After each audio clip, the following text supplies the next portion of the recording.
Vice presidential candidates J.D. Vance and Tim Walz face off in a debate.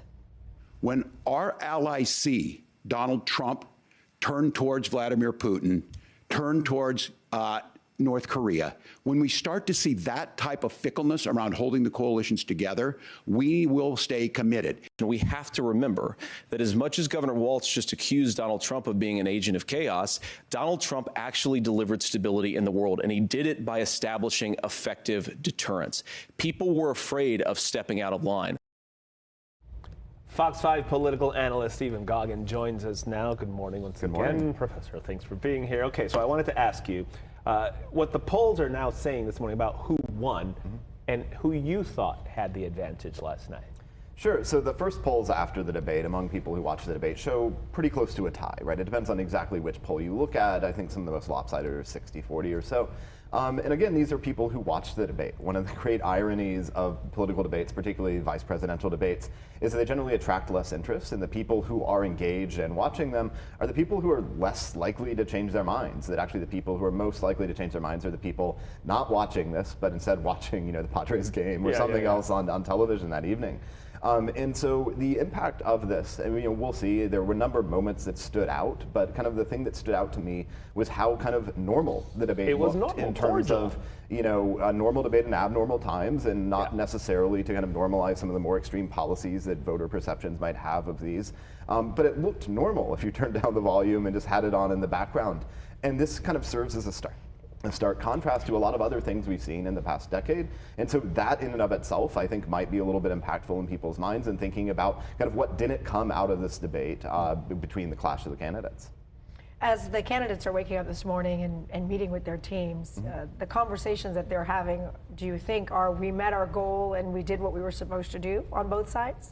I think generally so. Both candidates managed to improve their image. If you look at the favorability ratings of both candidates, both went up in the either high single digits to kind of low double digits. And most people, have less of an idea about who J.D. Vance is or Tim Walz is, relatively speaking, compared to Donald Trump and Kamala Harris. And so part of the debate was purposely to get these candidates out there to improve their favorability, and I think both campaigns generally achieved that. There were particular moments, the Harris campaign is already cutting ads with particular responses of Vance. And of course, those moments you hope for and you try to plan and you try to structure. And so I think generally speaking, the fact that this didn't majorly change the race is probably on balance, something the Harris campaign probably likes a bit more than the Trump campaign, particularly because polls show kind of a slight, although not substantial, lead for her in a bunch of swing states. That is, if things stay the status quo, that's to your advantage there.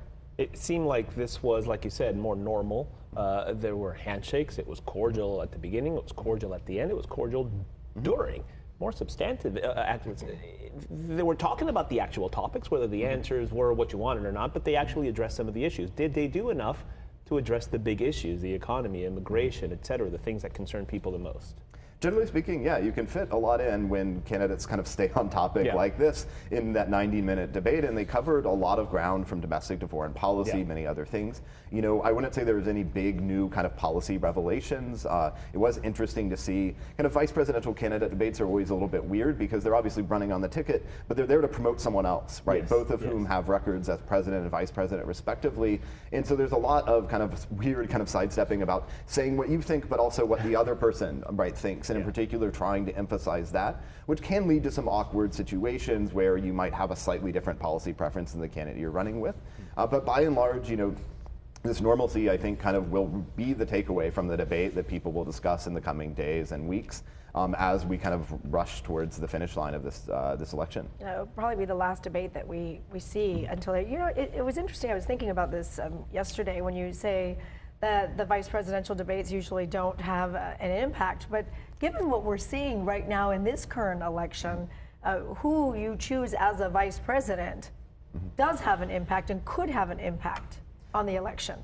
Absolutely, right. Given kind of the candidates, the vice president's role is to be able to step in, if they needed. And in particular, that's why these debates are held and are somewhat useful, is the vice president does have a role, potentially, depending on if candidates were to step aside, or that's what we're president. seeing right now. Exactly, and so this can be impactful. One of the things about vice presidential debates historically and studying, and one of the reasons I'm saying they have very little impact, is it's hard to ever see really movement in the polls after them, often because they're crammed in between other other presidential debates, right, or other things that are happening in the news. And of course, there's lots going on in the world. You mentioned we probably won't see another presidential debate or vice presidential debate, but also, given early voting and mail-in voting, ballots go out next week, right? And so voting starts very soon.